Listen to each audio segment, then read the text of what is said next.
3, 2, 1. Here we go. Oh, yeah.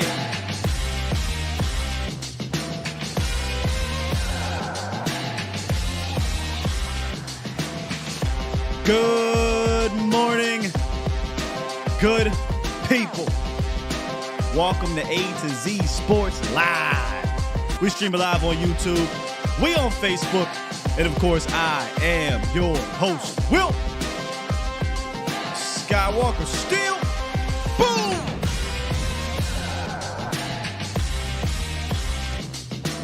It's Friday, people.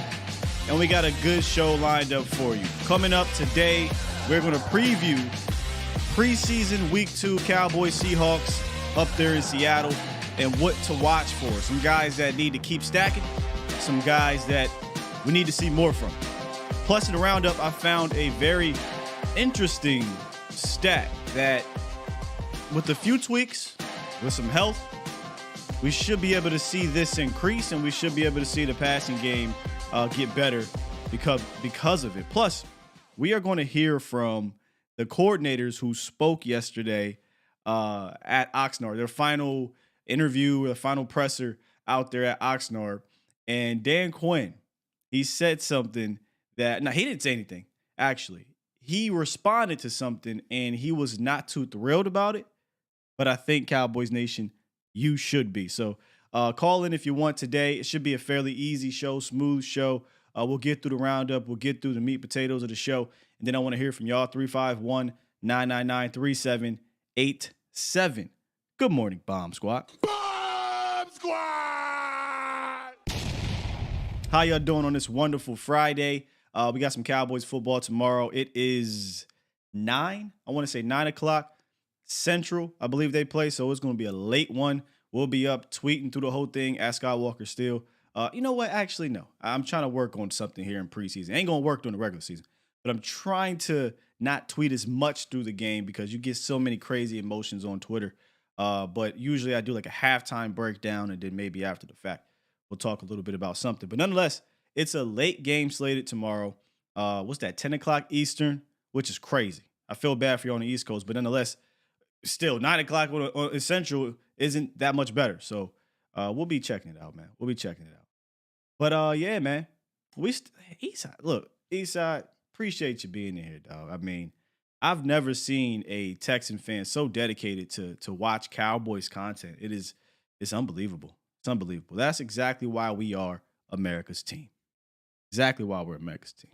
Now Now that we've said hello, let's get down to business. let's get down to business.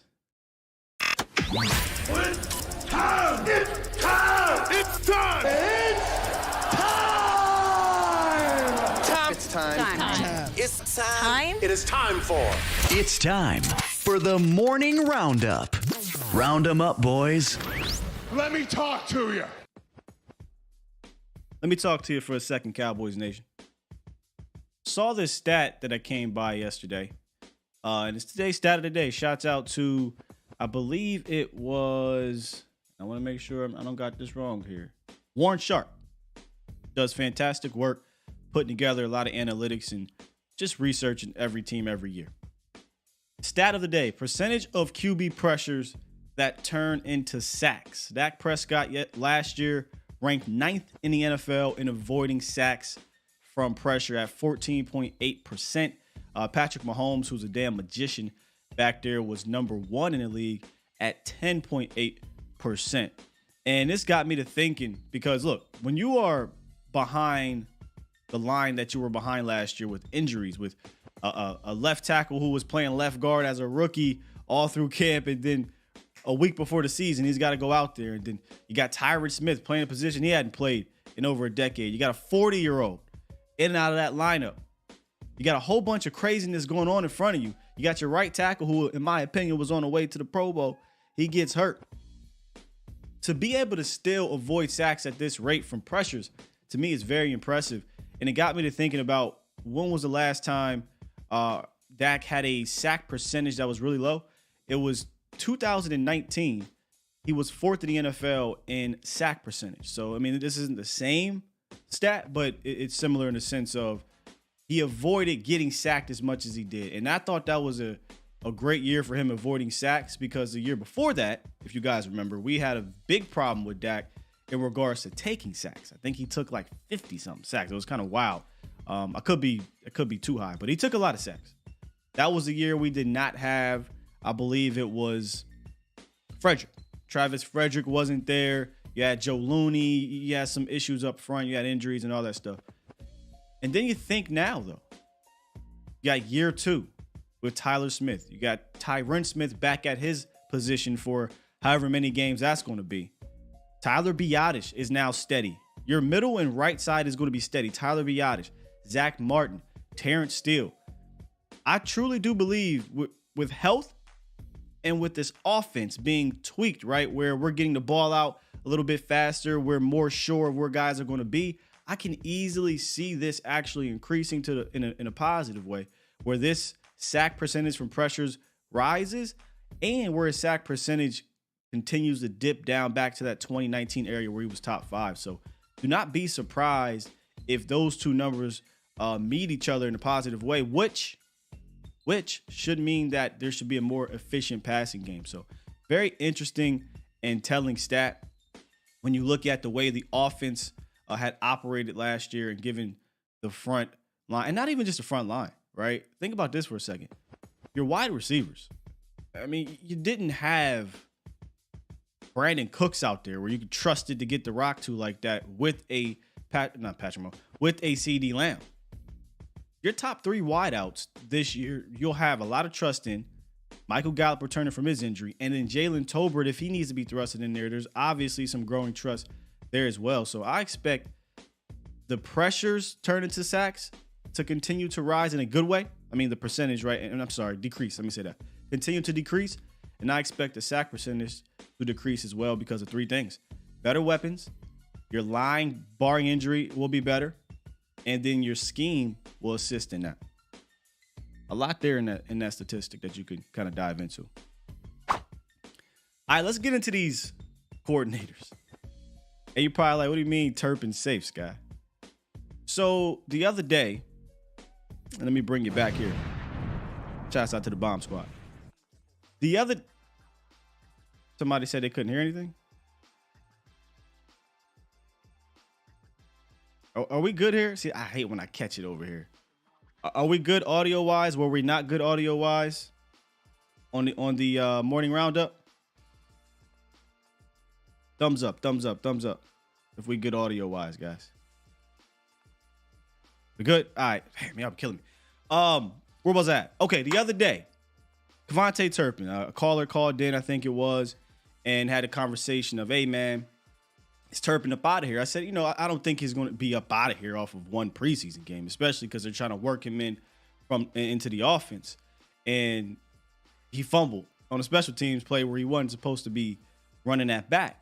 And I said, look, he's fine right now, but if he does that again, I think the conversation definitely grows louder, probably within those walls. However,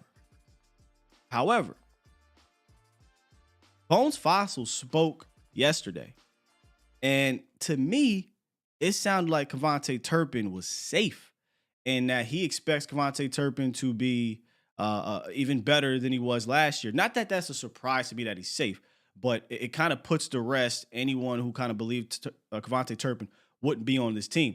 Now, things can change. You've got tomorrow and you've got preseason week 3. If he goes out there, fumbles again, dropping balls, just looking terrible, the conversation may shift. But here's Bones Fossil talking about what he expects from Kevontae Turpin going into 2023, and having a guy like Deuce Vaughn to kind of be able to help out in case something happens to Turpin. Yeah, I think Turp's the incumbent for sure, and I see him as the guy who's returning kickoffs and punts. And as Deuce continues to get some work, that he'll be right there too, and give us an extra guy. Which I think going into the season, you always want to have at least 2 guys that can do it. I actually think we have more than 2, but I think you got a Pro Bowl returner in Turp, and he's become a much better punt catcher, even though I think he was very, very good at it before.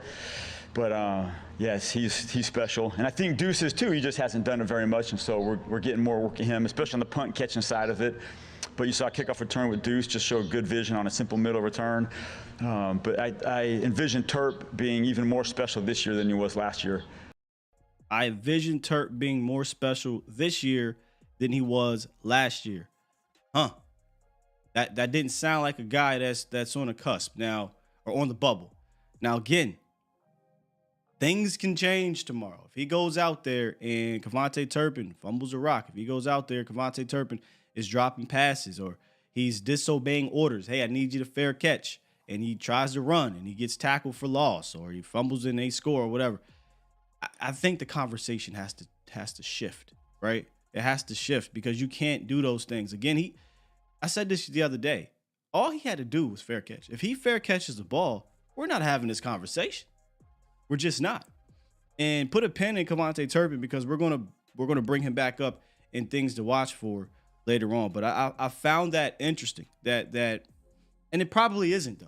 You know, maybe it's not as interesting as I find it. But it doesn't seem like there's a ton of pressure on him. And in my opinion, I think there should be. I think there should be a little fire lit up under him that you cannot do that. You know, so Kevontae Turpin, eyes are on you tomorrow, and we'll talk about that in a second too. Coach Schottenheimer, Brian Schottenheimer, spoke as well at the podium again. He's becoming a guy that I have to listen to. When he gets up there and he speaks, I want to know what he's saying, because he is I don't want to use the word inspirational. That's a bit much, but I feel like he can fire you up in his speech. I feel like he can fire you up with his energy and his aura. And some of the things he says, he'll give you some nuggets too. He's not going to hold back. This isn't of yesteryear's different coordinators and different coaches. He'll give you some nuggets. But Jalen Brooks, Brian Schottenheimer talked about Jalen Brooks, and you know, he's one of the risers in camp. He had a fantastic camp between the start and preseason week 1. But it didn't go as well in preseason week 1. He went 1 reception and 5 targets, and all of it wasn't just the quarterback. According to Schottenheimer, there were things that he needed to be better at, and that he learned from. But here's Schotty talking about, you know, what he saw in that game from Jalen Brooks and how he's responded to some of that adversity. Yeah, you guys nailed it. And I talked to JB about it. It felt like he was a little bit sped up. First game, he's got his shiny uniform on, right? You guys have seen what he's done all training camp, right? I mean, he's been unbelievable. So he was a little bit sped up in the game, but here's what I loved about it. So talked about it, made the corrections, got some things adjusted, and then this week of practice has been right back to what it was. So he didn't sulk, he didn't hang back and be frustrated by the fact that maybe he didn't get as many touches and targets and things like that. He went right back to work. He was back there before the first practice doing his routine, getting his mind right, you know, getting his body ready to go. So again, I think that shows the maturity about him, and I love the fact, because there's going to be adversity, right? You know this, there's going to be adversity in every game, there's going to be adversity during the season, but for a young player to show that maturity to where, hey, you want to go out there, you want to play great, but that's what preseason's for, making mistakes. But for him to respond the way that he did, I know got my respect, and I think most of the other position groups on offense saw the way he worked this week in practice. So credit to him. Speaking very highly of Jalen Brooks, and just mature dude, not just mature from a mental standpoint, but on the field. And I will credit some of it to these coaches, right? Schottenheimer, Prince, Mike McCarthy, and tweaking his offense to make it easier for these young guys, because I don't know if we would have seen this type of maturity and playing fast and picking up the offense as we are with these guys. But he talked about playing too fast, and that's going to happen, right? Your first game, like you said, I'm excited. I'm a Cowboy. I've been killing it at camp. You know, I'm ready to get out here and go. So, you know, he'll learn those little things, those nuances of the game. And I think maybe that learning curve for Jalen Brooks will be a little easier and a little sharper, because a guy like Brandon Cooks is in this room.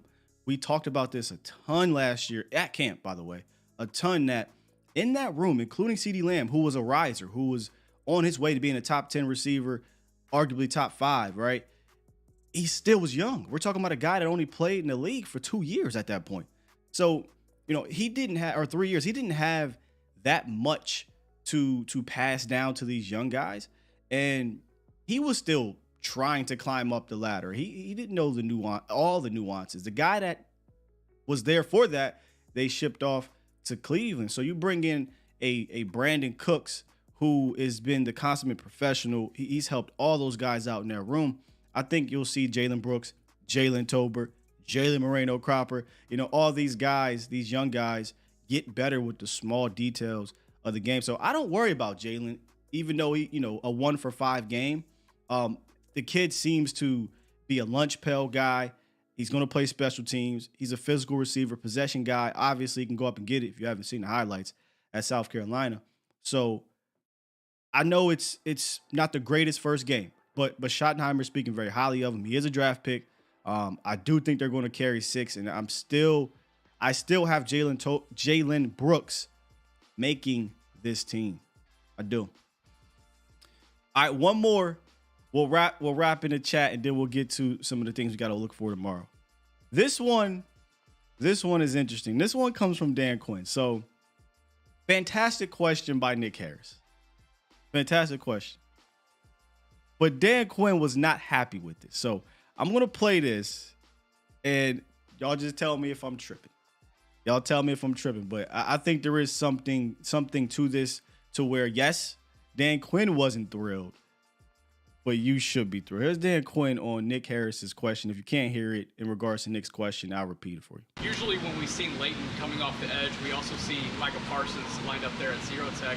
Was that part of the same idea in the offseason, or was it two different ideas that kind of bridged into one? I'm not familiar with that alignment.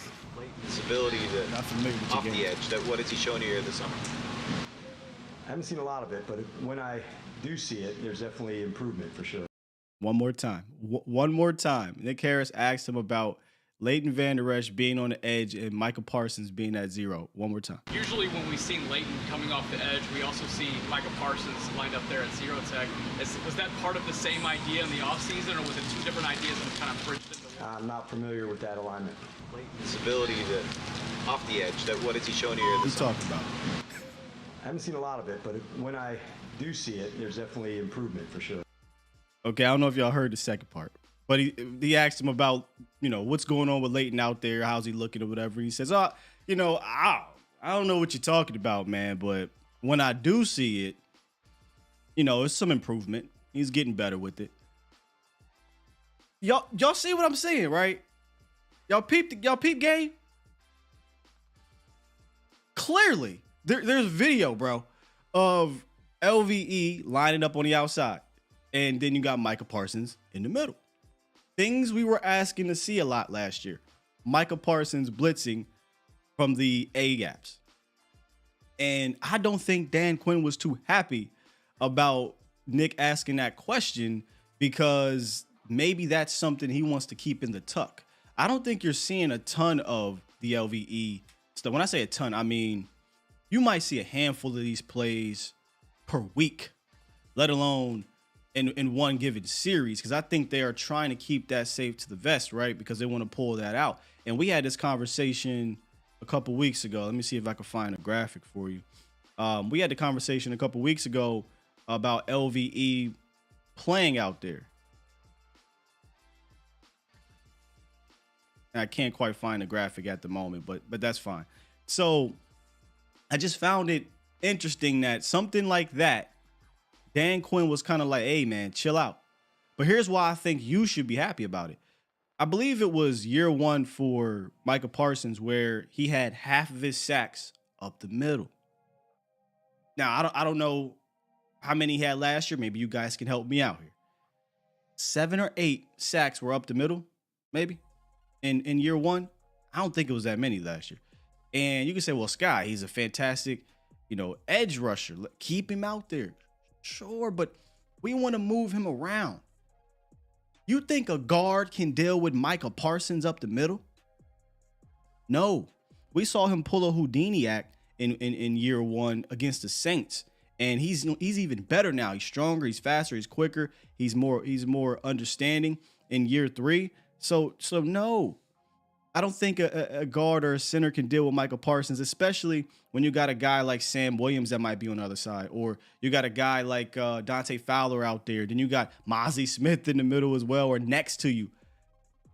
I don't think Dan Quinn wanted the world to know about this specific package, right? And the stat or the graphic I was looking for was LVE replacing the snaps that Anthony Barr had last year. Anthony Barr played over something around like 105 or so snaps as an edge defender, as a defensive lineman. And I truly do believe that LVE is going to be doing some of that. Will it be at that rate? I don't know, because I don't think he's as good going forward rushing the passer as a Anthony Barr, but they're damn sure going to try to get that going so they can put Michael Parsons in different situations. So just something that I noticed, y'all. Just something that I noticed. Now, I'll say this. I would like to see Demo in that position, probably next year or maybe middle of the year. I think right now it might be a lot to put on his plate, because we had this conversation with Patrick Nosey Walker. DeMarvion Overshown, I think he'll figure it out based on what they're putting on his plate. I don't think they want him to do 3-level things year one. Thus, it looks like they're asking him to do a lot of linebacker things year one, and we'll build off of that. Great, because he's absolutely killing it. He is nailing it as a linebacker right now. Maybe as the season goes on, maybe next year he starts to do some more of those things where he's rushing the passer from the edge. But I think LVE is the only one with the mental bandwidth to be able to take that on his plate and still do linebacker things, still wear the green dot, put guys everywhere they need to be on a consistent basis. And to his credit, Dan Quinn talked about that in regards to LVE being an extremely important piece to this offense or this defense, getting guys lined up, knowing where everybody's going to be, and just being a dependable guy. So, Star's interesting, man. Gerald Jones said, Quinn said, you ain't seen thing. Oh, I'll slip that one up, but you ain't seen nothing. I feel you. I liked it. Let me see here. Coma John says, sir, is that you on the video still in that Red Bull? Nope, not me. Yeah. So I ain't the only one that caught that. Demetrius said DQ was like not familiar with that. One more time. I thought this was hilarious. He was like, I don't know what you're talking about. Usually when we've seen Leighton coming off the edge, we also see Michael Parsons lined up there at zero tech. Was that part of the same idea in the offseason, or was it two different ideas that kind of bridged into one? I'm not familiar with that alignment. Dan Quinn said, huh? A what? This is what he should have did. See, if he was a wrestling fan, I'd have pulled something like this. What? What? What? What? I don't know what you're talking about, bro. Twan, what's good, brother? What's good, Scott? How you doing? I'm great, bro. It's Friday. We got some Cowboys football tomorrow. How you? I'm good, man. I called you yesterday, but I couldn't get in, and I wanted to talk to you about. I think you were right, man. I think this defense is better than the offense, man. Oh yeah. I wanted to call and tell you might be right. I think the defense is better than the offense, and I'm loving how Overshown's looking. Mm-hmm. Jabril Cox might not make the team, and I like him. I feel sorry for him, but I don't know, bro. I'm gonna talk about this in a second here. In the second part of our B block, there was. I'm gonna just say this: the linebackers were all of them play well, but we'll get into that in a second. Yeah, but he's how doing well Overshown down there according to those at camp. So it's just quiet. It seems like, you know how I feel about being quiet. I kind of wanted to be loud, but anyway, go ahead. Oh, okay. And but that fight, man, I ain't gonna lie, that fight got me hyped for the defense. That fight got me hyped for the defense because I haven't seen us looking like this ever. Probably since I was young. Oh, like wow, probably since I was a child. Like, how old are you? Scott, when last time? I'm 33. Okay, I mean, I guess that's fair then. You feel me? So I ain't see us look like this in a while. We look mean and we look like we want to fight. Like we want to punch somebody in the mouth and bring the aggressiveness to them. And we haven't looked like that in so long, Sky. And I'm happy about it. Hey. And I just had to tell you that you was right about the defense. I think 99% of us said this though, so I ain't nothing special. I think we all mostly agree that this defense is better than the offense. But what I love is that the offense is not little brother either. That's what Dak Prescott said. Dak was like, and same thing what you said about the fight. And he said, hey, in my 8 years here, 7 years, but in my 8th year, we haven't had this type of competitiveness in camp. And here's why I think that's true. You never had the offense or the defense matching the offense, let alone surpassing it from a, talent or coaching ability standpoint. Now, I think they have surpassed it from a talent and coaching standpoint, but the offense is still good. So now you got these two sides that don't feel like they little brother, that feel like we are like that, competing against each other, and just the competitive nature is so damn high right now. I think it's, like you said, we have not seen that in a while because, look, bro, it's always been about the offense for the last 15 years. It's been about the offense. Yep. It's never been about the defense being as good or better. Even in like 2014, 2016, 18, all these playoff years I'm thinking about, 7, the defense might have been good. It might have been maybe right there, but it never was just without a shadow of a doubt. It ain't smash. It wasn't smash mouth football, punch you in your mouth. Nah. I'm coming to get you. It wasn't. It wasn't there. No. But in closing, do we think Cowboys taking away snaps from Gallup?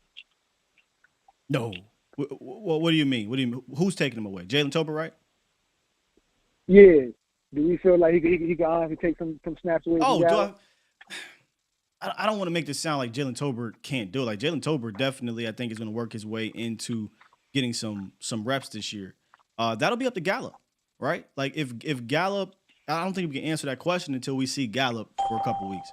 If Gallup is bad, then hell yeah, he's going to take snaps.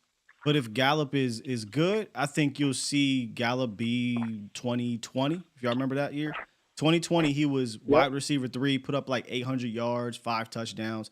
That would not shock me if he did that, because he settled in as a wide receiver 3. So actually, the question is TBD. Really, if Gallup is good, he won't. I don't think he'll eat into his snaps significantly. If Gallup is bad, 100% he will be. Bet. We're going to see. It's 20 days away, Sky, man. I can't wait. Have a good one. My man, appreciate you, big dog. Yeah. I want to start with this one, but let me start with this one. So we're going to preview tomorrow's game. And I want to start with the keep stacking list. I was going to start with need more from, but I want to start with the keep stacking list. So tomorrow, preseason week 2, some of the things we want to see. And I've been using this buzzword for quite some time. Keep stacking. Some of these players need to keep stacking to either A, make the team, or B, just bring in confidence into the season. And we just got done talking about Jalen Tolbert. Jalen Tolbert has been stacking. He's probably been stacking more than any young player on his team. His arrow is pointing up and is pointing up sharply. He is sharp. Everywhere. From a mental standpoint, he's out there running crisp routes. He's where he needs to be. This is what he's doing in camp and what he's doing in preseason is what you would have thought Dennis Houston was doing last year. The way everybody was talking about Dennis Houston. And I'm sitting here like, what am I missing? Because that is not the camp that Dennis Houston was having, what Jalen Tolbert is having right now. So I was confused. But Jalen Tolbert is absolutely having the camp that you want to see from a second-year guy with the talent that he has. It never was about his talent. Tolbert always had the talent. He was always, fast for his size, can go up and get it. Yak ability. It was all there to be a complete wide receiver. He just needed to put together mentally, and he has. So keep stacking. For me, Jalen Tolbert is right at the top of that list. TJ Bass. TJ Bass, to me, getting first-team reps was earned. Will he start? Probably not. For whatever reason, y'all, I don't know why. This love affair with Josh Ball, I would throw Bass in there now. I'm not wasting snaps to see, has Josh Ball. I think I know what he is, man. Let's get TJ Bass against some of these starters in preseason week 2. I don't know if you'll see starters in week 3, but I want TJ Bass to get in there and see him continue to stack, because when we talked about UDFAs and when we talked about, who would have an advantage in getting on this team, the interior depth was always that position that a guy could step up and make this squad. You didn't have a whole lot. And Bass is so far so good in doing it. Here's why I wanted to go to this point, because of the linebackers. So I went back, rewatched the game. You have to watch these things like damn near, it feels like 3 or 4 times to get an idea on certain players, positions and whatnot, because initially you're watching it for one thing, the second time you're watching it for another, the third time another. So I went back, watched it, and I said, let me focus on the linebackers. First of all, before I get to all of them, let me find this tweet that I put up.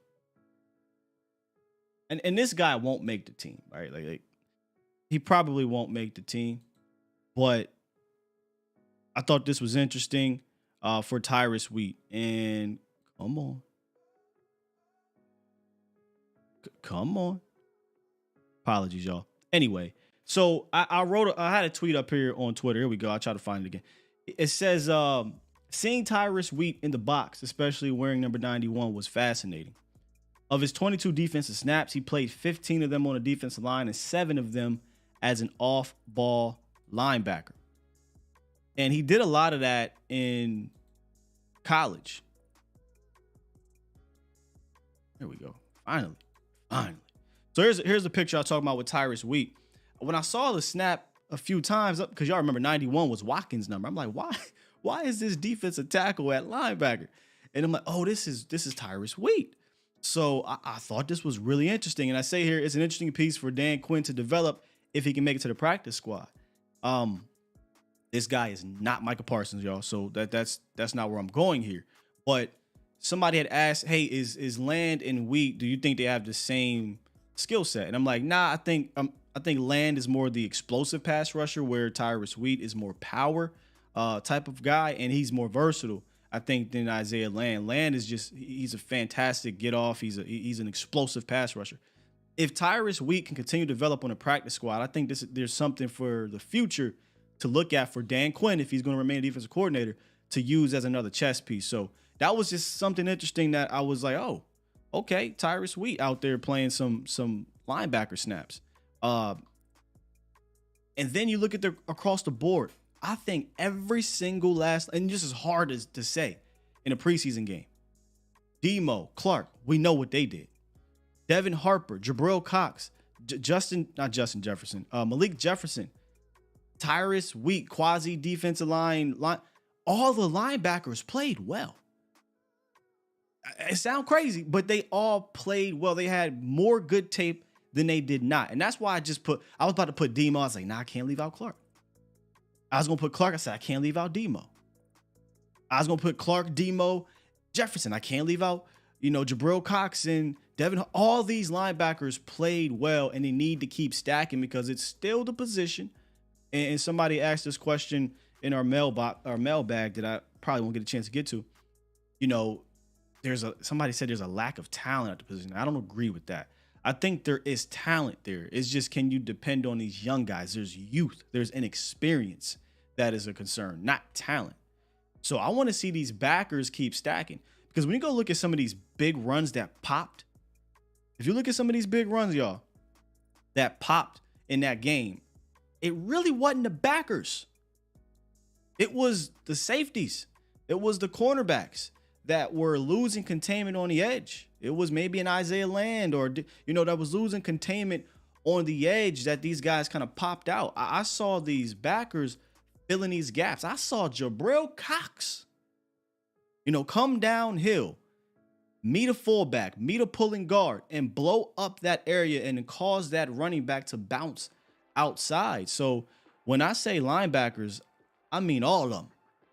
I want to see all these linebackers continue to stack on what they did last week.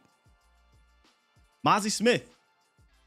Mozzie, for whatever reason, the first initial reaction to Mozzie Smith was, oh man, he didn't look. Then you go put on the tape and you're like, no, Mozzie Smith is going to be a problem when he figures out the little details of this damn game. Because just from a pure, I'm gonna beat your ass standpoint, from a pure, Step up, bring it. Yes, sir. Somebody gonna get their ass kicked. somebody gonna get their whistle. Man, look, man, Mozzie Smith is not playing with y'all. He did exactly what he was supposed to do when being drafted here, and that was control the line of scrimmage.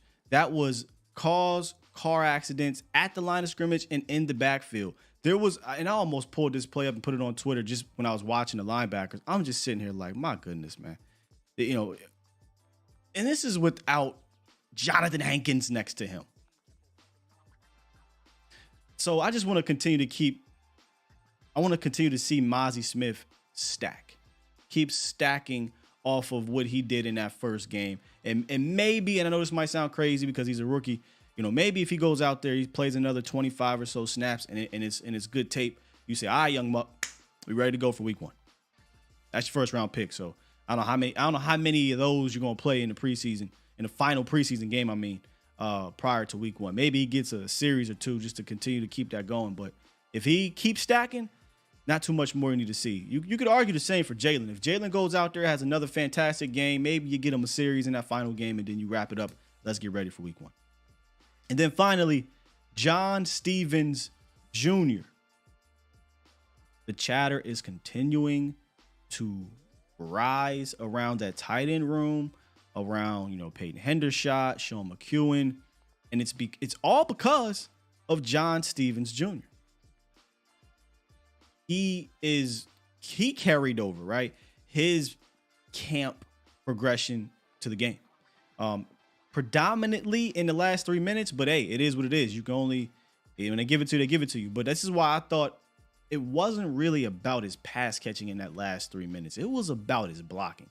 If John Stevens Jr. can continue to progress as a blocker, somebody's in trouble. Somebody's in trouble at the bottom-ish of that tight end room. The top 2 are solidified, right? Luke Schoonmaker, Jake Ferguson tight end 1, Luke Schoonmaker's quasi tight end 2, and they'll do some things with whoever that tight end 3 is probably. But I believe Luke is going to be a tight end 2 when this thing is all said and done. But after that, somebody's not going to make this team between those 3 guys. And John Stevens Jr. is saying, nah, not going to be me, man. So those are some of the guys I want to see keep stacking. There's other guys. You guys can throw some names out there as well. But those are some of my guys. All right, let's get JR in the building. What's good, JR? God! What's good, baby? Woo! Now, is he too loud for y'all? Because I had to turn it up. Oh, hold on, Scott. I need to get something wrong. Now, you good. I can hear you. I can hear you. You got me? All right, then. You know what? I just want to say this. You know why our linebackers look so good? What? Go ahead. You know, we got 2 big mounds of dirt in the middle. Them guards can't get to the second level. So the linebackers is free to move, roll, go as they please. That's what we've been needing. See, now, we've been, you know, LVE stepped up this last year. He was probably the one that was doing backflips when we drafted Mozzie, because now we got guys who can soak up those interior blocks. That's going to free up our linebackers to fly. And if you go back, you look at the success of Dan Quinn's defenses that went deep in the playoffs, Super Bowl berth, it was because they had guys who they had outside guys who could rush. They had inside guys who could control the middle. They had great. I think they had greater Jared than Atlanta during that time. And they had top-tier linebackers who could fly and make plays. Yeah. You see what I'm saying? Campbell, yeah. So, yeah, you see what I'm saying? So what we're looking at right now, we're looking at our 2s and our 3s, and we're looking at how successful they are. Oh, my goodness, wait till we get the 1s out there. Right. Oh, my, hey, good luck to, offensive coordinators this year. You know what I'm saying? Good luck to Aaron Rodgers. Good luck to Jalen, the guy Hurts. Hurts. You know what I'm saying? Good luck to these people, man, because it's going to be hell trying to move the ball, progress during this while we're on the field, because our defense, I mean, Dan Quinn in 3 years has recreated his Atlanta defense a.k.a. Legion of Boom defense that got him in his Atlanta defense. Yeah, he's recreated that. So there you go. It's a fusion. It is a fusion of Atlanta and Seattle. And this is what I mean. You remember Brandon Maybean and those guys up front for Seattle? I mean, big boys that are able to, control the line of scrimmage. So KJ Wright and Bobby Wagner and Bruce Irvin can kind of roam around a bit, and Cam Chancellor. And then you mix it with, the Atlanta athleticism at linebackers. I think there was more athleticism in Deion Jones and Devondre Campbell in Atlanta, but they didn't quite have the defensive tackles. There's no knock on Grady Jarrett. Grady Jarrett's a fantastic 3-tech, but there was a different version in Seattle up front. Those guys were designed to kind of control the line of scrimmage, and then you just had a guy like Michael Bennett who just could do everything up there and was just a beast. Cliff Averill rushing off the edge. It was kind of more of a traditional, where in Atlanta, his defense in Atlanta wasn't great, but they complemented that offense. They flew around and created turnovers, and Dan Quinn got the best out of a lot of those guys. I think he's fused it. I think he's got the athletic linebackers, and everybody. I mean, you could argue LVE is athletic for his size, but I'm talking about Damone Clark. I'm talking about Demo. You could argue Jabril Cox. I mean, I argue he is athletic. Devin Harper. Like, these guys are athletes, and then you have the big boys up front, like you said, to keep them clean and allow them to roam free. And here's the caveat, right? Here's the icing on the cake, actually. Damone Clark, if you listen to what Dan Quinn said about Damone Clark, is the same thing we were saying that we noticed on film last year. He was thinking a whole lot last year, so he wasn't able to put that athleticism on display consistently. We saw the flashes, but consistently we didn't see it. He said this year that boy don't have to think. He has picked a lot of things up now, and he's going to be able to now fuse his athleticism with his mental game, and that's scary, man. That's why I have Damone Clark being a second-year breakout player right along the lines of Sam Williams. Ooh, I hit it right on the head. You know what I'm saying? Yes, Scott. And so that if anybody's skeptical, you know what I'm saying? Hey, kill that noise. You know why? Because you're seeing it right now. You're seeing it in real time. You're seeing something brew here, okay? And what's brewing? Some good goddamn home cooking gumbo for 17 seasons we stepping on that field. And anybody who steps on that field, they got to bring it every time. You know what I'm saying? Sky, I got to get it, baby. You know what I'm saying? Hey, y'all know where it's at. Hit that like, share, subscribe, you know what I'm saying? Because if you got your A to Z Cowboys content, you got the best content in the Cowboys nation, baby. This is the only place to be. Sky's the best one doing it in the building, baby. We love you. Y'all going to like, share, subscribe. It's going to the top. Oh! My guy, JR. Appreciate you, big dog. Hey, it's school season now, JR. You back in those closets making these calls. Oh man, don't let them kids get to you. All right, let's get to my other side of what to watch for tomorrow, and that's who we need to see more from. We need more from these guys, and this is predominantly an offensive-driven side of the ball here. Number one, and this isn't really in order. I'm just saying number one to start off. Malik Davis. Malik Davis is in a really strange situation, y'all. Really, really strange situation because he has actual game film. Actual game film where he was really good last year. He did some good things, came in and played well for you, right? But then the Cowboys go out and get Deuce Vaughn. And I don't think anybody is questioning whether Deuce Vaughn needs the ball in his hands. So now it's about, all right, Tony Pollard, Deuce Vaughn, those are going to be the guys you put the balls in their hands. Maybe Tony Pollard's a feature back, but as a backup, look, I love you, Malik Davis, but you ain't got the talent, in my opinion. You don't have the special skill set that a guy like a Deuce Vaughn has. So I'm putting the ball in his hands more than the other two, meaning Rico and Malik. So Rico goes out there. He fumbles at the line of or at the end of a play, but damn it was a good catch, a good run. He had a good kick return. He ran hard. He actually played well. The fumble was going to knock it down a couple notches, though, which favors Malik Davis. Problem is, Malik Davis did not take advantage of that. Well, his offensive line had the same offensive line as the other two. Well, yeah, but Deuce Vaughn was making people miss too. So we look, some people might be like, oh, you being too hard. No, we need to see more. I mean, that just is what it is. That's what this isn't. You're not making the team. This isn't you suck. This is we need to see more. Why do we need to see more? Because Rico Dowdle is on your ass.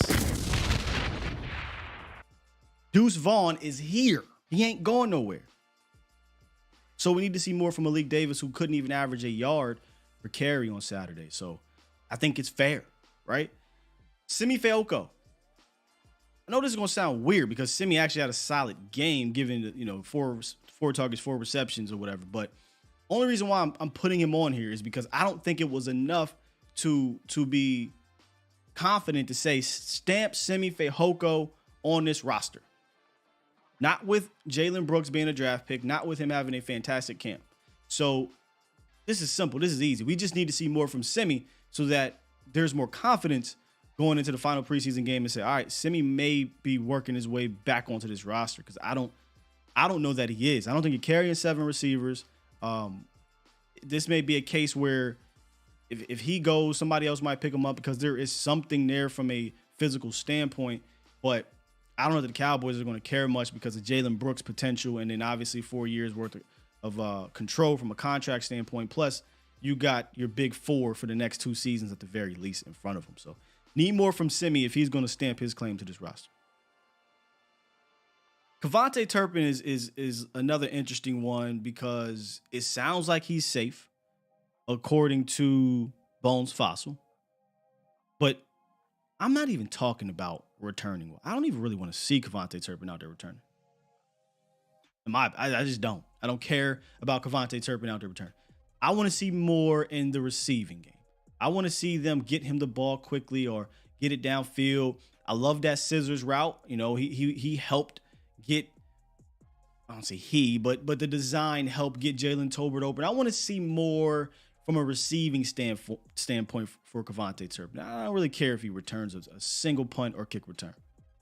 Let's get him the ball. I want to see him make a play. Yeah, he made a diving catch. He made a couple catches and got right down. I want to see Kevontae Turpin take a 10-yarder and go 60. Or I want to see Kevontae Turpin take a screen and go 20. Make a guy. I want to see, hey, is Kevontae Turpin going to be a guy you can get out there and give him the ball 3 to 4 times a game? Or is this going to be a return dude? So I need to see a little bit more from Kevontae Turpin. And then finally here, Peyton Hendershot. Peyton Hendershot played 14 snaps last week against the Jacksonville Jaguars.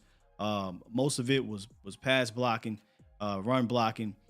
1 target, didn't catch it obviously, but wasn't like it was a great throw or anything like that. So with John Stevens Jr. on his heels, I think we need to see more from Peyton Hendershot because I don't know if his roster spot's in jeopardy. I do think that is the competition in my opinion, but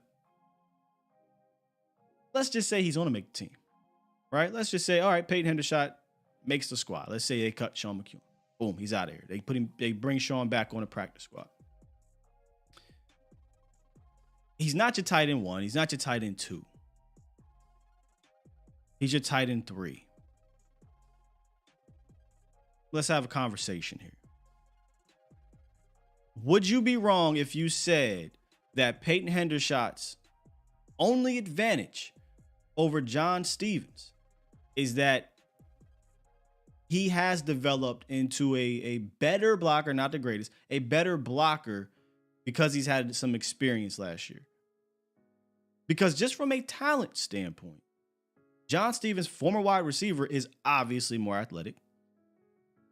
He's a better receiver, in my opinion. So if Peyton Hendershot's not going to be in line, tight end 2, count on the block a whole bunch, they're going to split him out some, move him around.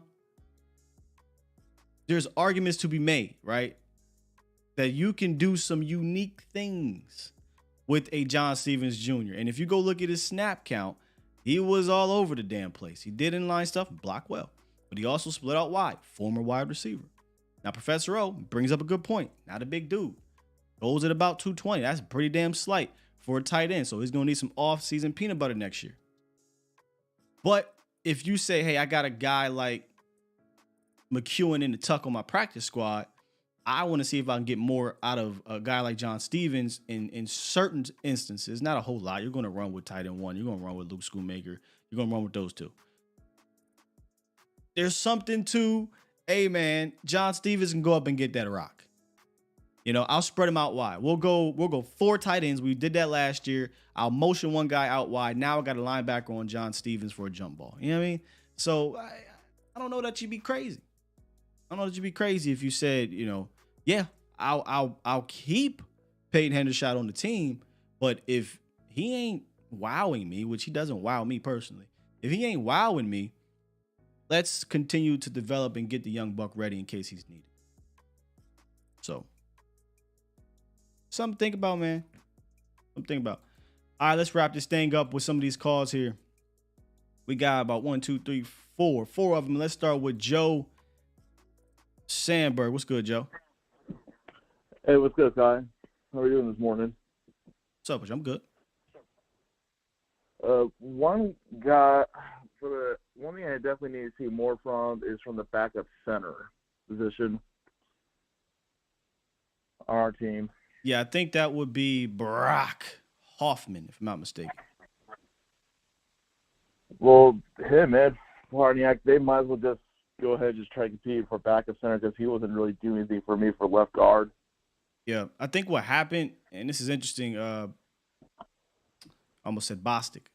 Not Bostic. Awesome Richards found out after Chuma Edoga went down that he was going to be bumped out to left tackle, and Brian Schottenheimer praised him for being able to do tackle and guard stuff on such short notice. But what happened was the domino effect. Horniak was supposed to be your backup center. According to Mike McCarthy, he was going to focus on that. But when Awesome had to kick out the left tackle, somebody had to slide in at left guard, and that guy was Matt Forniak, who was doing a lot of guard things and played left guard a lot last year. Thus, Brock Hoffman played that center. And look, Brock Hoffman was all right. You know, you want to see him. He's a lunch pail guy, work hard guy. It's very possible he could play his way on this team. So I'm with you. I do want to see more from that backup center in case something happens to Tyler. And I definitely saw some good things from Austin Richards though at tackle. Oh, I did too. Just need to see a little bit more consistency. That's it. I liked his. I really liked his tackle tape, especially given what happened. Right, like he wasn't practicing at tackle, and then he goes out there, and I just thought he looked comfortable. And he talked about it. If you go read one of the articles on .com, he said, "Yeah, you know, I've played tackle like 2,000 snaps or whatever it was, and then 2,000 in college. So it was easy for me to go out there and look and feel more comfortable."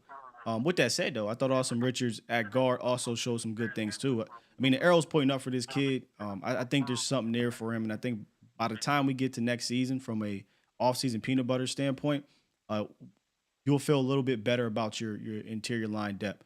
Right now, if he had to go out there, be wincing just a little bit because that means somebody got hurt, and he's only played 50-something snaps in the NFL. But the arrow's pointing up. Well, that's good. I at least feel a little bit better now about my O-line depth, but it's just like some of the other guys. Like it's just like the right back position, like you said. It's like Malik Davis definitely did himself no favors with his last game. Him and Rico, they're definitely probably punching out for the number 3 running back spot, but I think it might be Dunzo for Ronald Jones. Oh yeah, Ronald Jones ain't making this team. I mean, as soon as he got suspended, that was a wrap.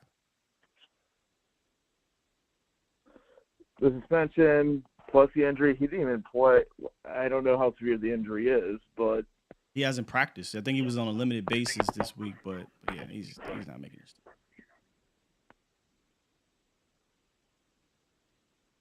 All right, Joe, man. Appreciate you, big dog. Okay.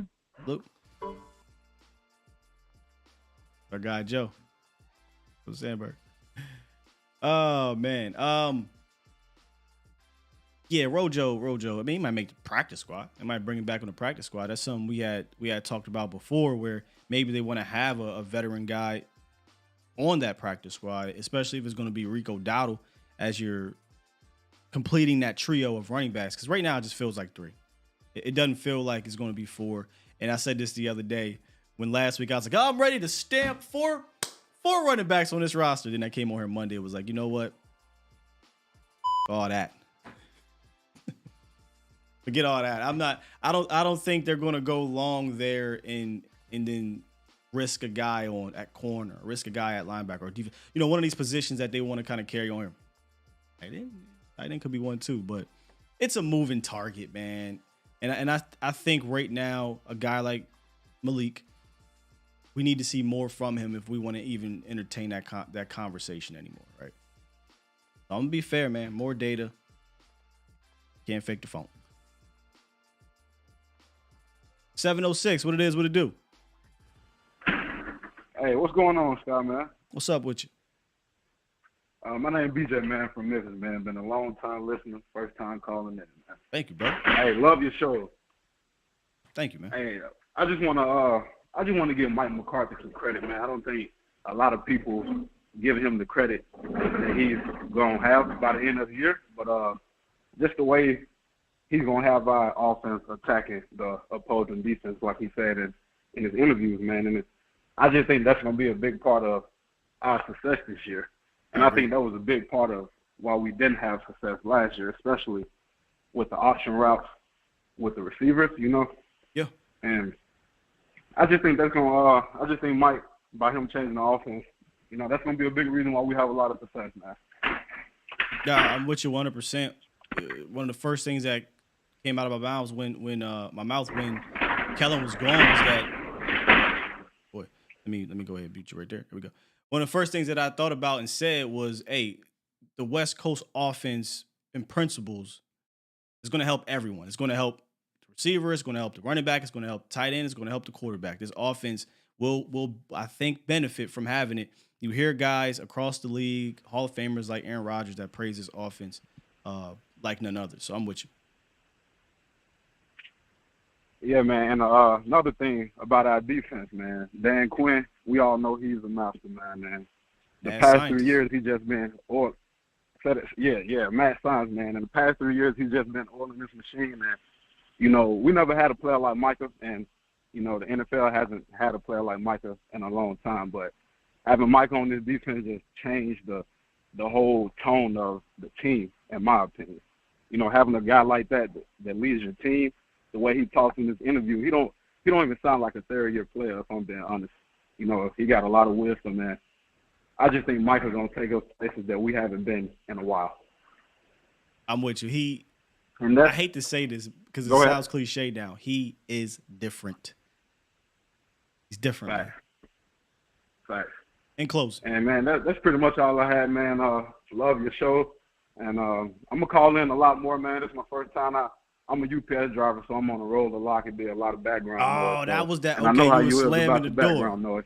Gotcha. Yeah, man. I heard Exactly. Somebody said it sounded like you having a table, ladders, and chairs match back there. And I had to agree. Yeah, man. Find these boxes in this truck, man. That's about Hey, it. man, look, we appreciate what y'all doing, man. And it sounds like y'all about to get a raise or something going on over there, I heard. Yes, sir. Hey, I'll be contributing a lot more to the show, man. My man. Appreciate you, big dog. Be safe out there. Sir. Enjoy it. Appreciate it. Yeah, salute to all the UPS drivers, man. If you looking to be, to get into that industry or what have you, they gave them a big old raise.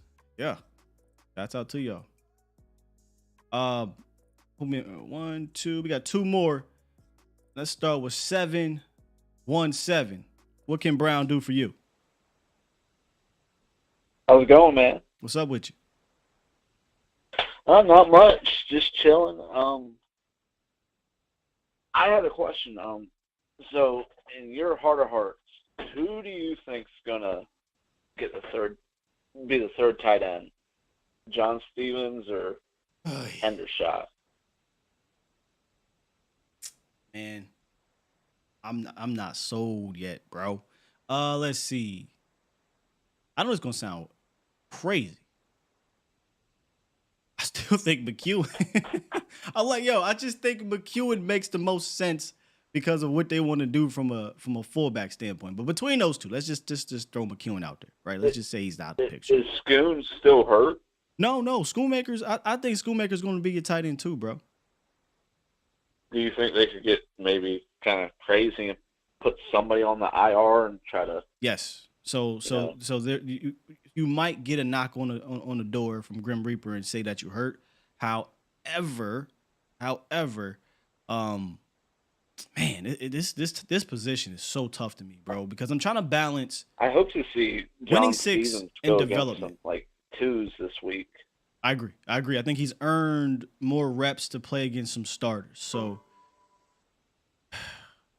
I'm ready to put him above Peyton. I think if he goes out there and he plays well again, bro, I think I will be saying it with my chest.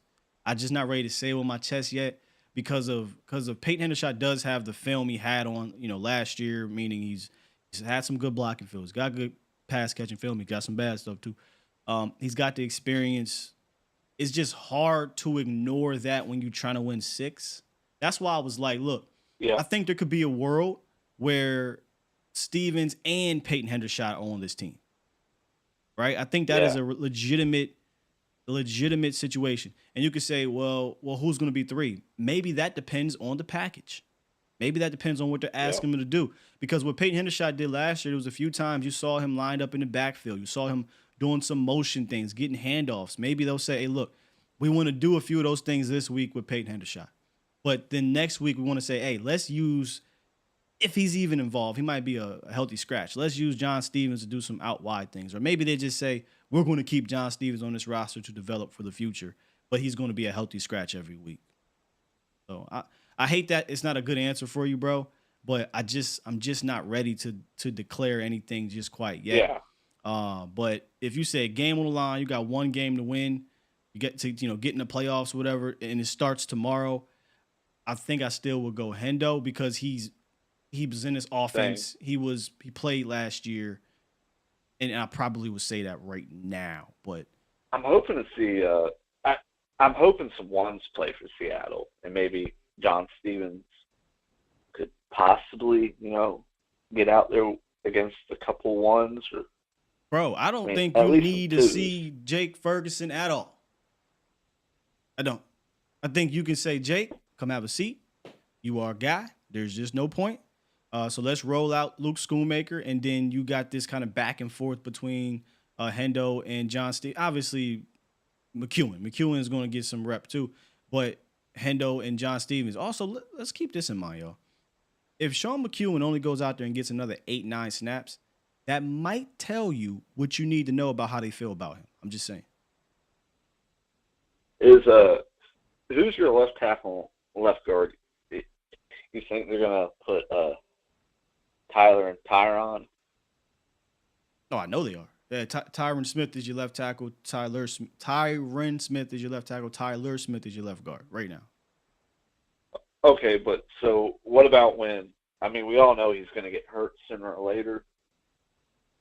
Who do you think is going to be left guard? Is that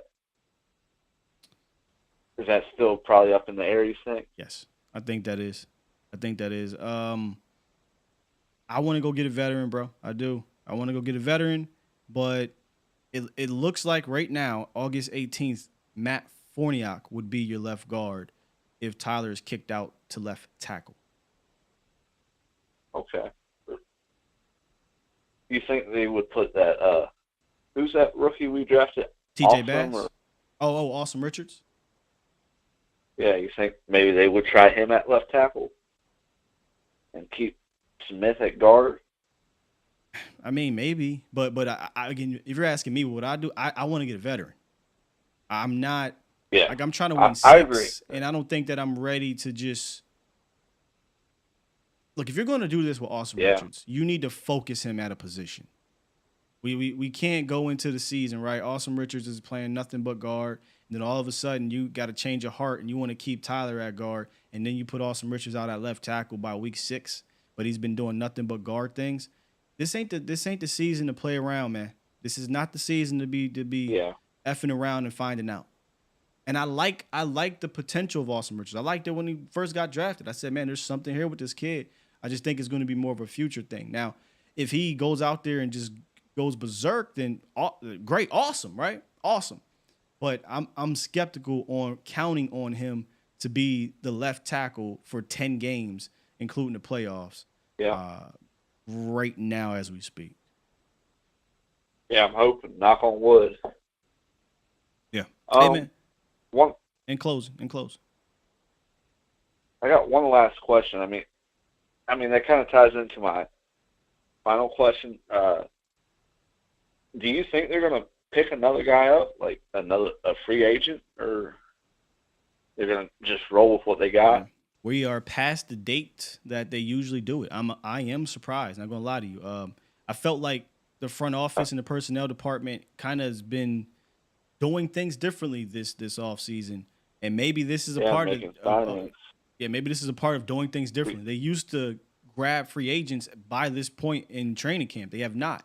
I wonder if they're waiting for the cut downs, because usually there would have been a cut at this point, but there won't be a cut until late in the season, and maybe they'll go look into free agency then, or maybe they'll wait till after week 1 where the contracts aren't guaranteed. So,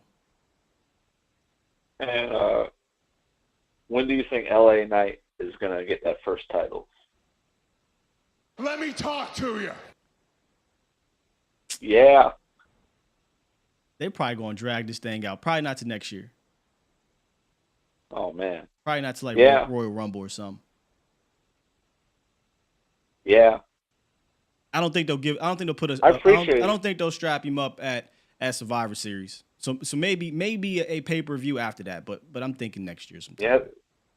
That's what I'm hoping to take it to the Rumble and maybe give him that, that WrestleMania push. Well, he ain't. They're not putting none of the big belts on him, but I like to see him, Intercontinental or United States title or something like that. Yeah. Yeah. All right, man. Appreciate the call, brother. I appreciate it, man. Yes, sir. Have a good one. You too, man. Let me go back because I saw, I'm sorry, whoever. Oh, Tacoma John. He says, Sky, I'm hearing a lot of chatter about Awesome at left tackle. Tacoma John, I would love to see Awesome Richards focus, at left tackle, because right now I am not confident in sliding anyone else over. This is no knock to, well, let's go. I think I just concentrate with let's go at right tackle, right? Let's keep him there. Awesome got so many snaps against high-level competition in college last year that if you absolutely had to throw him out there because you did not go out and get a veteran, then yeah, give me Awesome Richards to go out there. Give me him. So look, I know they want to focus him at guard, or they were trying to focus him at guard. I like what I saw. I just did. I like what I saw at left tackle.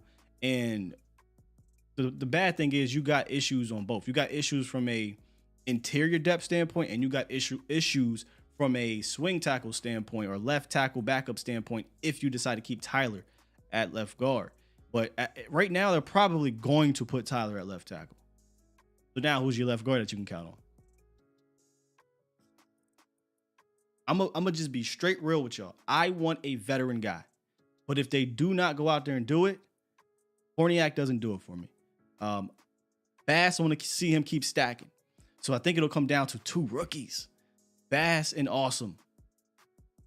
Man, this ain't the time to be playing around. You got a chance to solidify a lot of spots depth-wise. I'd go do it. I'd go get me a veteran, man. Last caller, 469. What's up? What's going on with you? Skywalker, man. It's your boy Flying Above the Rest, first-time caller. I've just subscribed to your show, but I've been checking out you out for a while, man. Oh, man, and I like to work, and I had to call in. Thank you, man. Appreciate you calling in, man, and hope you stick around. Hope we don't scare you away. Oh, no doubt, man. I've been tuned into Law Nation for years, and I've been hearing a lot about you, so I decided to finally check you out, man. And I like your show a lot, man. You know football. Oh, thank you. I'm learning every day. I say that all the time. I reach out. I try to continue to learn and make sure that when I'm on here, I'm not just shooting from the hip and giving y'all shock jock stuff, man. Already. Now, since you know football, I want you to follow me here. Okay. I've been hearing your show today. I love your morning show.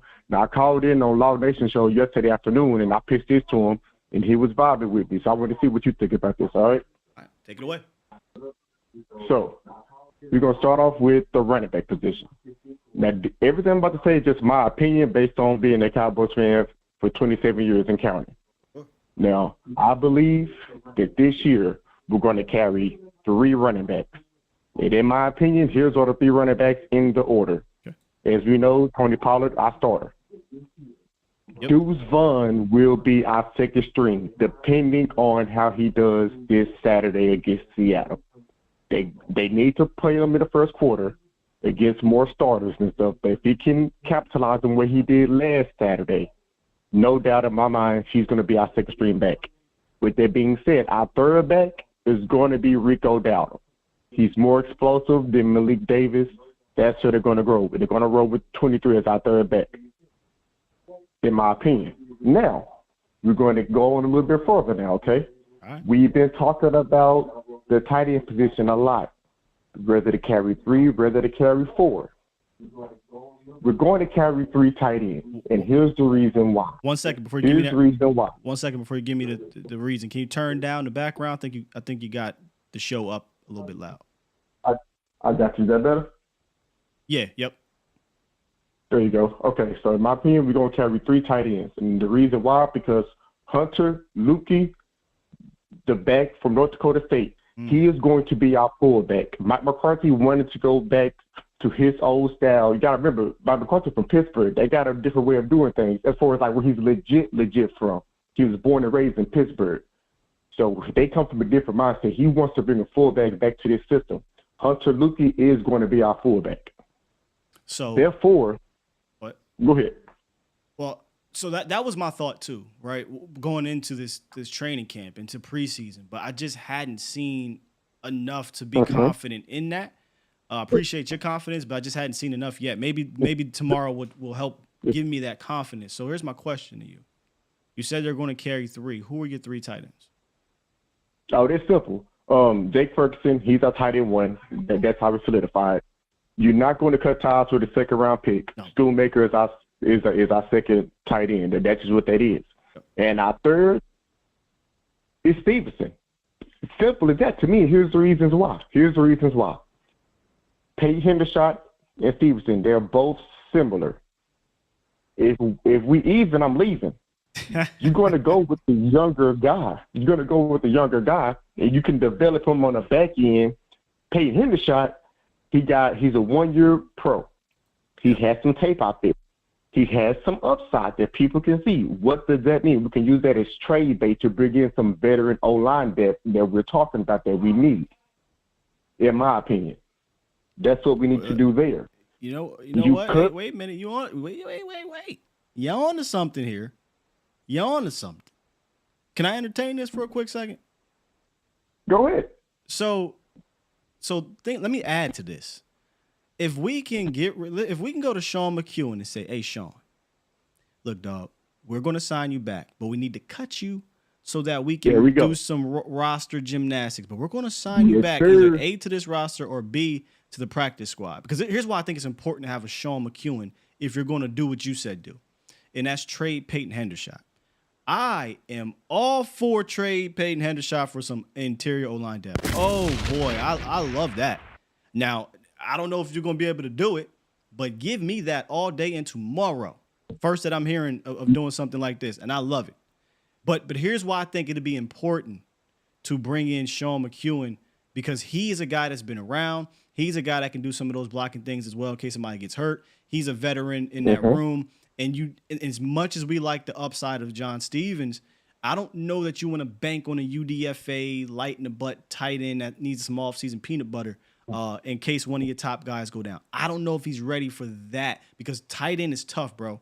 It's a tough position that you got to kind of have some guys that can do both things at a high level, and it takes some time, right? It takes some time. So I like the idea of trading Peyton for depth, but I want to add to, let's keep Sean McEwen by bringing him back to the practice squad. So you got, I think, a complete tight end room.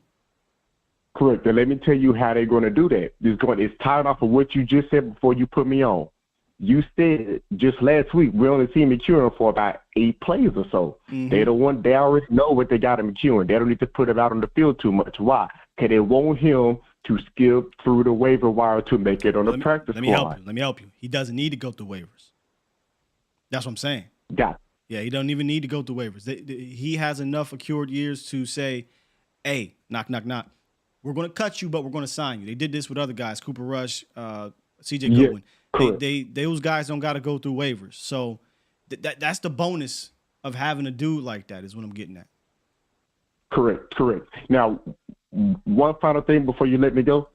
I want to speak on the wide receiver group. We're going to carry 6 receivers, and we got a lot of talk about who these 6 are going to be. We know the top 3. I'm going to put it out there just for its clear. CeeDee Lamb 1, Brandon Cooks 2, Michael Gallup 3. After those 3, the following 3, this is how it's going to go, guys. Jalen Tolbert is our wide receiver 4. Mm-hmm. He's proven enough. He's going to continue to grow. He's our wide receiver 4. They're not going to cut Kevontae Turpin. He's a Pro Bowler. They're not going to do it. They're just not. And he's wearing number 9. We know Jerry Jones. These numbers mean something, Jerry. He gave number 9 to Kevontae for a reason, and he made the Pro Bowl last year. They're not going to cut him. I've been watching training camp heavily. They've been using him. They've been using Kevontae Turpin in 2-minute offense heavily. With the starting offense against starting defense is training camp. They're getting him set to have a lot of plays following behind Brandon Cooks in his offense. Kevontae Turpin making his team. And in my opinion, I agree with the last one, the last one, I'm going to shock everybody with this one, Dennis Houston. Ooh. And here's the reason why. Remember, he made the team last year. Why did he make the team last year? Because he's one of Dak's guys. And we have seen no slack. We've seen surprises from other players, but we haven't seen a slack from Dennis Houston at training camp or the preseason game. Now, granted, this is saying that he improves this Saturday, but I'm telling you, Dennis Houston, he's going to have the coaches on his side, and most importantly, he's going to have Dak Prescott on his side. Dennis Houston will be our 6th receiver. Hey, that is a bold prediction. So he made the team last year by default, bro, in my opinion. I don't think he did anything impressive. The room was just so bad, and he was not ready. And this is how you know he wasn't ready. They cut that man in 2 weeks. They just straight up cut him. They like, I don't give a damn if anybody picks him up or anything. But went into that. Dak going down went into that. If Dak would have never went down with that thumb injury against Tampa, maybe Dennis Houston don't get cut after 2 weeks. Nah, bro. I don't think that's the case at all, man. Because Dennis Houston also was working with the backups. Like, it wasn't like Dennis Houston was your starter. Dennis Houston, Dak liked Jalen. You know what I'm saying? Jalen Tolbert didn't get any action. You know what I'm saying? Jalen Tolbert wasn't ready. Dennis Houston just caught balls and was where he needed to be in that offense early on when you didn't have Jalen Tolbert stepping up. You didn't have James Washington. You didn't have Michael Gallup. All you had was a Noah Brown and CeeDee Lamb, and there needed to be somebody else in that stable. So I don't think Dennis Houston did anything impressive last year, and that's why he got cut. And now he's getting better. But why Dennis Houston over Jalen Brooks? Why? Yeah. Familiarity, being very familiar with the offense and the scheme. Even though this is the new scheme, like Jalen Brooks, this is a scheme that Dennis Houston is also already comfortable with, and him already having the chemistry with Dak, going back from OTAs and minicamp. He was in the Dak yard at Dak's house working out with Dak consistently. I think that's with all the other guys. I think it's a bit overrated. I'm gonna be honest. And look, this is me. You watch my show, you'll understand, bro. I tend to push back a bit here, man. I tend to push back. No. I just think I think we're overstating this quote unquote chemistry. How many passes have you seen Dak Prescott throw to Dennis Houston this training camp? I've seen 7 based on the clips that I've seen throughout social media. Okay, so 7. You're saying 7 passes thrown to Dennis Houston in like 14 practices. I ain't the great. I don't know if I'd call that, chemistry. You know what I'm saying? I think that's a bit overstating that. Jalen Brooks is a draft pick, right? Jalen Brooks is a draft pick. Jalen Brooks probably can do the special teams things more. He's had a better camp, right? I think he's had a better camp, but he does have to translate it onto the field. So I agree. 83 has had a good cap, and we're gritty, and I give him no good justice last Saturday. I agree. I definitely agree there. But hey, we're gonna keep our eyes on that one. I think Dennis Houston is a sneaky dark horse. You know, I'm not going to deny that. Yeah. I think he's a sneaky dark horse. But they love Jalen, brother. They love some Jalen Brooks. It's going to be a fun battle, man. It's going to be a fun battle. That's for sure, man. I appreciate you having me on your show, man. Yes, sir. Continue to do what you do, man. Continue to grind for the nation. Hashtag new media in the chat room. Let's get it. Cowboy Nation, stand up, fuck up, and I'm out. We in here, baby. New media, baby. Appreciate you. I like it, though. I like it because, you know, that's a bold prediction. Dennis, I'm not calling Dennis Houston a slouch, by the way. I just think not Tolbert. I want to say Tolbert because all these damn Jalen's. I just think Jalen Brooks has had a better camp. Jalen Brooks has the attention of these coaches a little bit more, but Dennis Houston had the better game. There's no doubt about it. Like Dennis Houston had the better game, and he literally is more experienced because he played last year, so he has a year under his belt. So not as far-fetched. The only reason why I'm kind of pushing back here is because Jalen Brooks. Jalen Brooks is a draft pick. They do not like cutting them. Granted, they could be moving different this year. The rooms are different. And I truly do believe they feel like they can get Dennis Houston back on his practice squad. Like, is it far-fetched to think that you can cut Dennis Houston and get him back on the practice squad? And if that's the case, you have the 4-year, and this is where kind of contracts come into play. You don't cut your draft pick because you got him for 4 years at dirt cheap, and you bring back your undrafted guy who you don't have 4 years of control over and put him on the practice squad.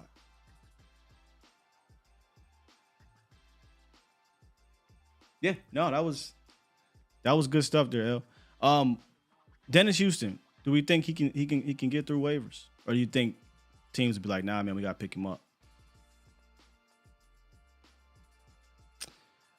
Two Broke says right now Dennis would be the equivalent of a good hand in wrestling. Good hand in wrestling, someone who has potential, but right now he's being used to look good against other talent. I like that. See, I like that you know me, man, and you incorporated those two things. Where'd you go? I just had it here. All is well says there's too many Dennis Houston wide receivers out there on the market. That is kind of what I was looking for, that response. I don't think teams will be clamoring to go get a Dennis Houston because there are a lot of Dennis Houstons out there. I mean, I watched a couple of them out there last night in that Eagles-Browns game. You know? Tino says, yes, he will be back on the practice squad. Danny believes he's getting through. Myers believes no one will pick him up. Dennis, the new semi.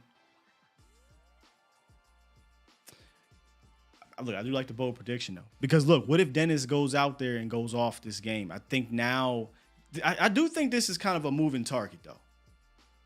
I do think this is a moving target in the sense of one or two of those guys are probably going to play well enough, but not good enough to make the roster, so you're going to bring them back on the practice squad. I think Dennis Houston is number one, right? And let's bring him back. He's been here before. We like his demeanor, yada, yada, yada. Me personally, I'd like Jalen Moreno-Cropper to stick around.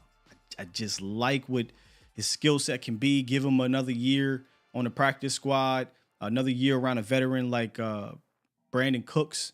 And next year, if it doesn't work out with the Kavontae Turpin from a slot standpoint, maybe he can be your slot guy. So I want to bring back a Jalen Moreno-Cropper. How many guys do they carry? How many guys do they carry receiver-wise on the practice squad? Because I get those two, right? Do you bring back a Semi, or does Semi get picked up by somebody else that might like the potential in the former 5th-round pick? But those two dudes, to me, yeah, Jalen Moreno-Cropper, Dennis Houston, I think could be your priority to bring back on this practice squad. Good call there, man. Make me think. The Guru said Brooks plays special teams. That's another reason why I think you got something there. And he has a higher ceiling with the potential. Good stuff, man. Really good stuff today. Let me get to these super chats.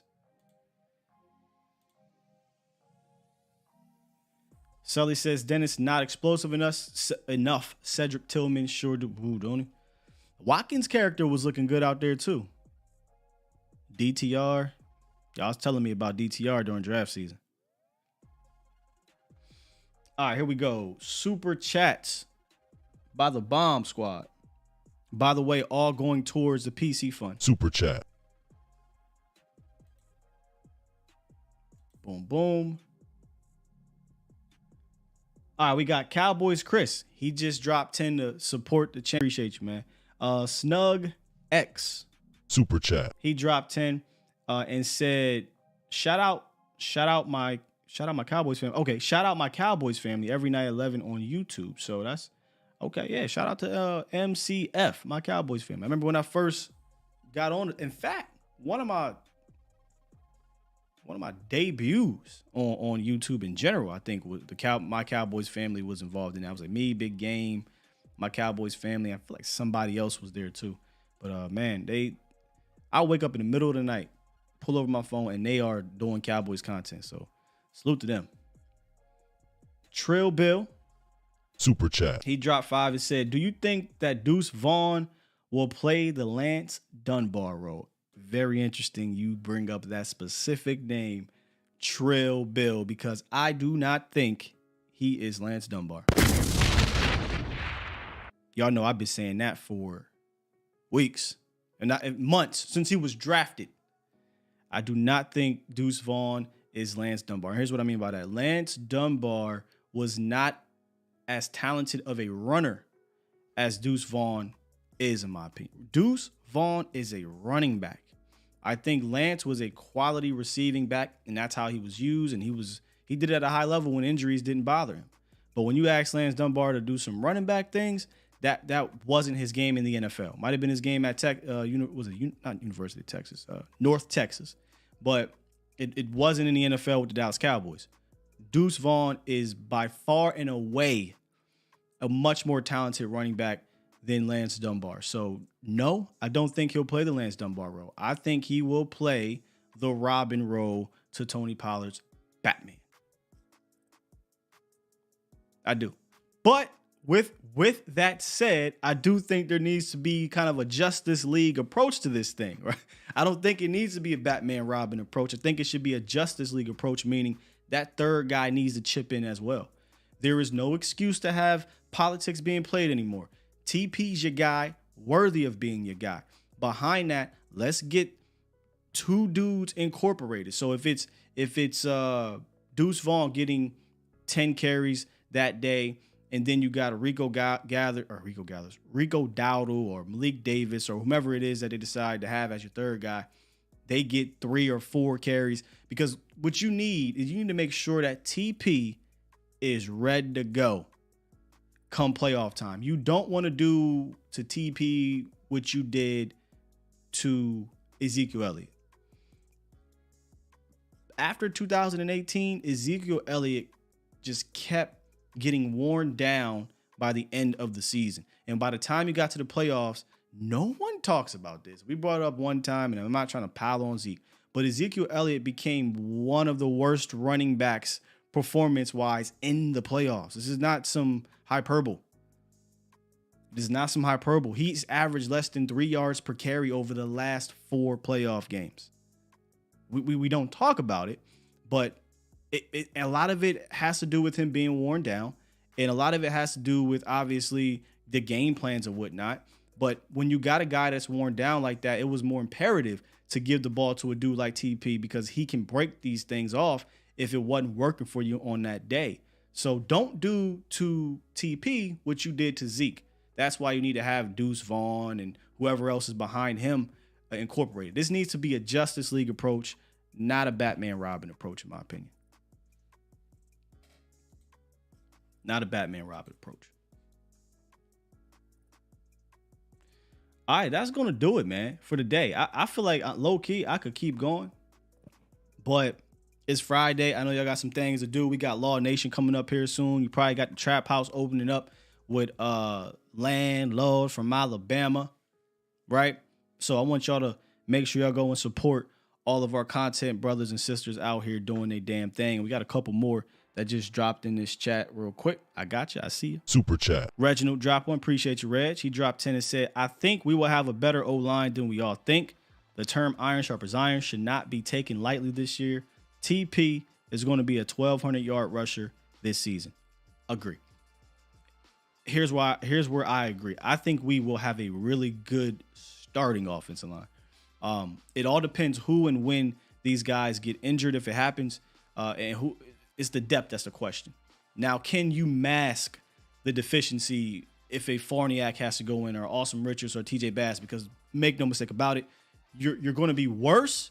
But can you mask that with a Tyler Smith and Tyler Biadasz anchoring them? Can you mask that? So I do think we're going top 10 offensive line starting wise easily. And TP 1,200, yes. Tony Pollard will have another Pro Bowl year, and not a popularity Pro Bowl year. He will be a Pro Bowl player. And then our guy, Brother L, our bro, Super Chat, dropped 10 and said, come on, man. Congratulations on the scheduled. Now, this is going to keep doing this. Let me just read it from here. Congratulations on the scheduled union with you and your best half, Michelle. Hope the family continues to grow.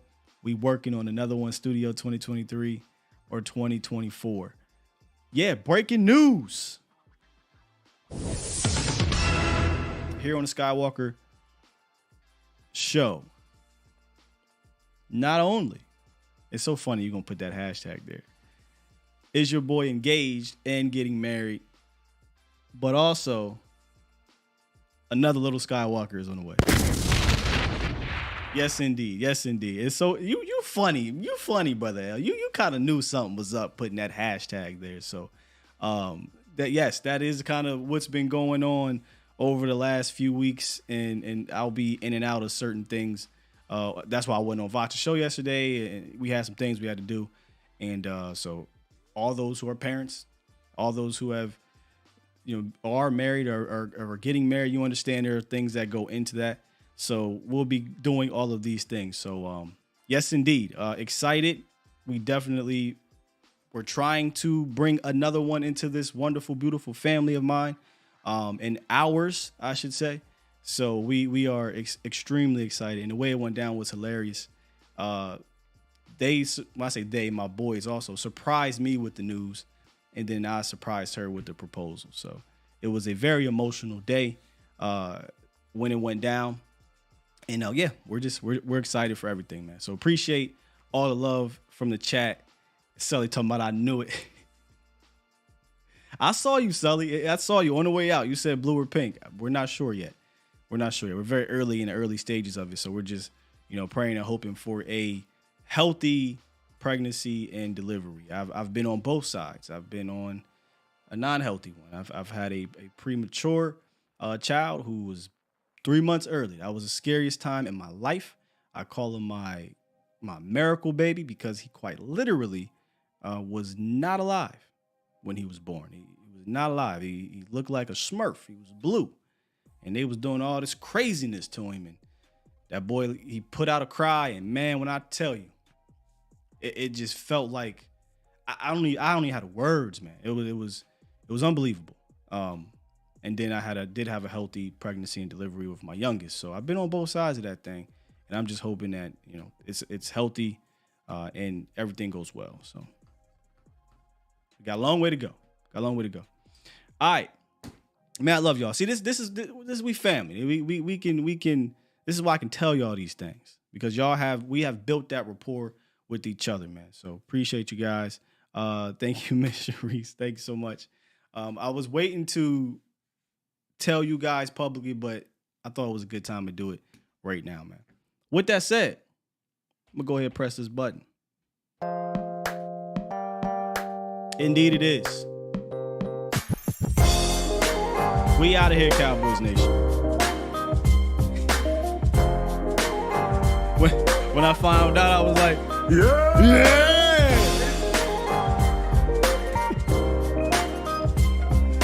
Oh, man. No, sir, Marv is in charge of the after party. Love y'all. We out of here. Peace.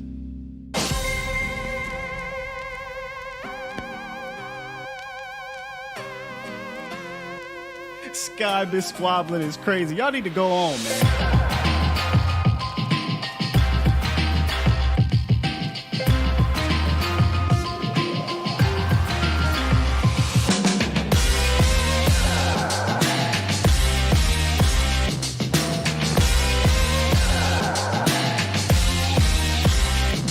Boston Scientific.